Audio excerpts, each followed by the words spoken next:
today just starts with, I think, the recognition from all the Biden staffers and all the Democrats out there, including CNN anchors and New York Times writers, etc., that we are in July.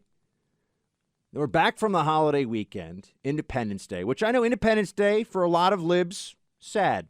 4th of July, sad. I don't know if they still wish that, we were subjects of the British crown, but they get a little sad over too many American flags for them.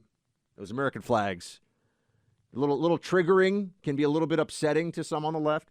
But now they're coming into this period, this July period. Clay yesterday was talking about running out the clock. The clock is running out. That is the reality they all face. How are they going to turn this around? The sentiment polling, the party affiliation, generic Republican versus Democrat, Biden support polling, all of this stuff, it's looking like a stock market crash from 1929. Did I get the date right? It's pretty rough. And Clay, the quote that I think more than any other that is going to stick, how sometimes there's a quote, Obama, you didn't build that. That one, people remember that one. Anonymous Democrat here calls the Biden administration, I love it, just random Democrats they're talking to. CNN reported on this. The quote is rudderless, aimless, and hopeless. I think that may be the most perfect 3-word encapsulation of this White House I've ever heard. Doesn't mean, Buck, that they are not desperately working behind the scenes as we speak. I got texted this morning by a buddy who works on Capitol Hill, and he said they are trying to pass a massive tax increase before the end of this month because they know that they are going to lose Congress. And once they lose Congress, nothing is getting passed for 2 years. And they have suddenly realized what the reality is, that basically all they did was come in and throw money at COVID and then pass an infrastructure bill.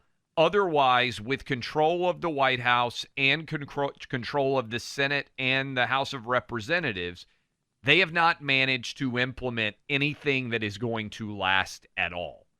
And so, my concern right now, everybody who is on the right side of history here, everyone who is a Republican, needs to be aware that this is the Biden administration's last stand, and they are going to try to push through a massive tax increase, a further expansion of prescription drugs.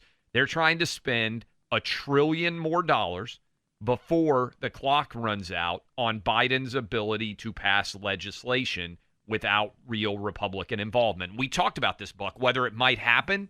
It has. And it's a recognition of what you just read about the rudderless nature of the Biden administration. They're basically saying, screw it. We're going to pass bills while we can. This is our last chance. There may be. This is straight out of the Democrat playbook. This is Democrat 101. When in doubt, spend more of the public's money and then tell everybody what a great job you're doing. And that often, unfortunately, works. Bring out the money hose and just spray it everywhere and tell people, look at all the great stuff we're doing. That may be a little more problematic as a sell when you have the worst inflation you've seen in 40 years.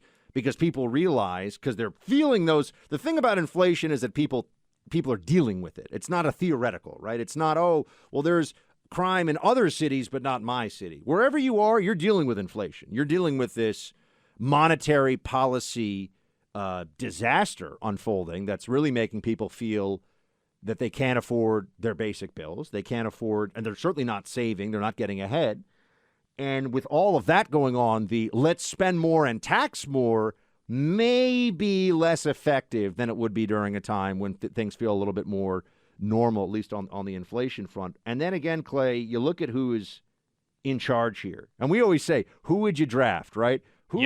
Who's your top draft pick from the Biden administration? You say, you know what, we're going to bring somebody to a future Republican administration. Make your choice now.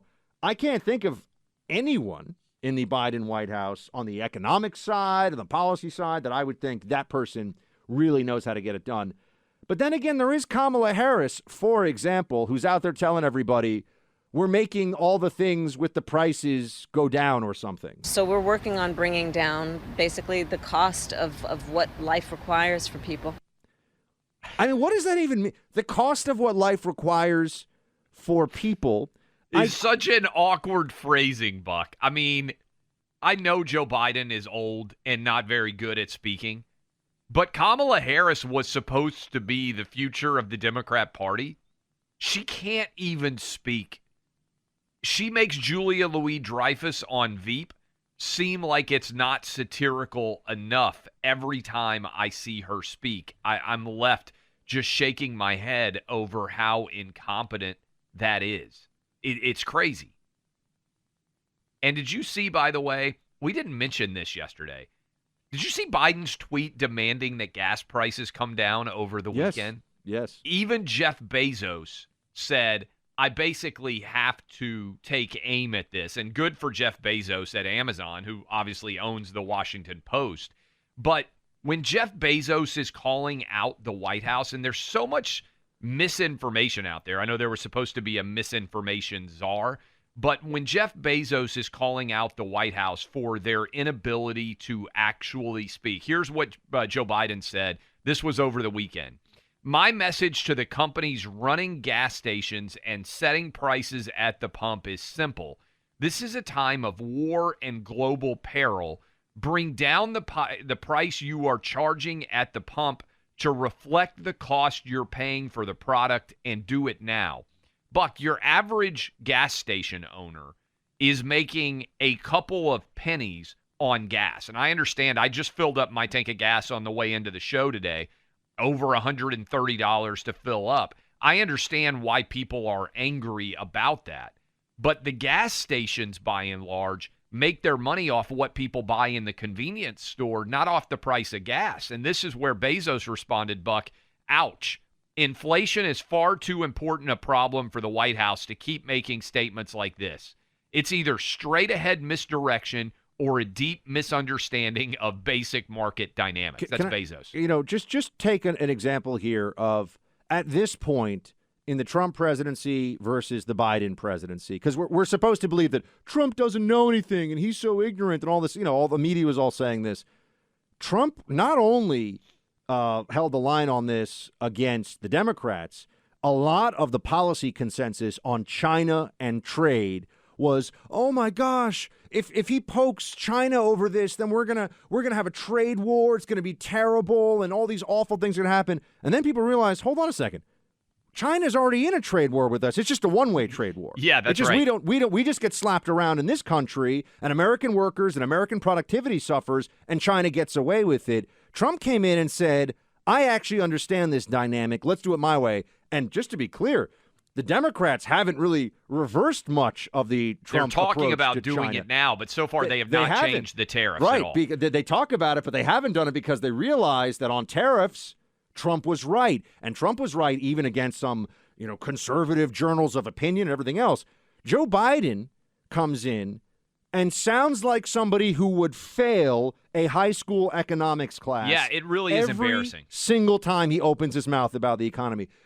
What he is telling gas stations in this tweet, what he's telling them to do is please start to go bankrupt so that sell Democrats your will product lose for less than you are paying seats. for it. Yes, that is what he is telling them. Please sell it at a loss and maybe you'll make it up on volume, as the old joke goes. It is outrageously stupid, but I mean, Kamala says she's bringing down the price of stuff. Karine Jean-Pierre, here we go. Here's the White House spokesperson. She also is trying to tell you, don't worry, we're not in a recession. Sure.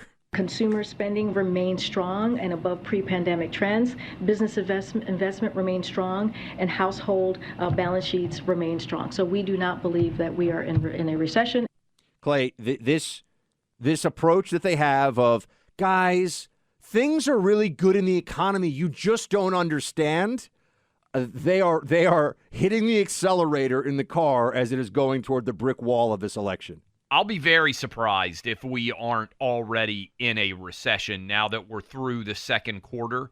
The Atlanta Fed has now lowered their forecast to a negative GDP growth in the second quarter as well. And typically recessions are defined as 2 consecutive quarters of negative economic growth. Now, they officially announce inside of the Fed, hey, here we are in a recession, but I believe we're there. What the Biden administration is trying to avoid, and why they're so desperately saying we're not in a recession, is because once people become aware that they're in a recession, their buying habits change. And since 2/3 of our economy is effectively spending, right? What people do in terms of consumer behavior does, in fact, go a long way towards determining whether we're in a recession. The psychology of recession eventually leads to recession, but we're already there. I just want to throw in as well, the on the one hand, you always know when somebody has a crap argument when the argument changes every day, right? And this is true about anything, right? I mean, you see this on a range of the way that they try to defend CRT in schools, right? There is no CRT in schools. You don't know what CRT is. Oh, actually, CRT is great. That's just one example. There are tons of examples of this. And they tell you, on the one hand, the economy is good. It's great. Best job creation since World War II, they tell us, right? They have these lines, and everyone kind of goes, wait, hold on, what? They're just gaslighting us, right? And, of course, they are. And then you find out, they say, oh, we have no problem with energy. We have no problem with the oil companies. We're not over-regulating. You see this? The latest here from a number of business groups, this was up on Fox Business this morning, is that the Consumer Finance Protection Bureau, Financial Protection Bureau, is out of control under Biden's director and just running around harassing, fining, and regulating businesses left and right for nonsense. That's what's actually going on. People just don't hear about it because the media doesn't want people to know the story.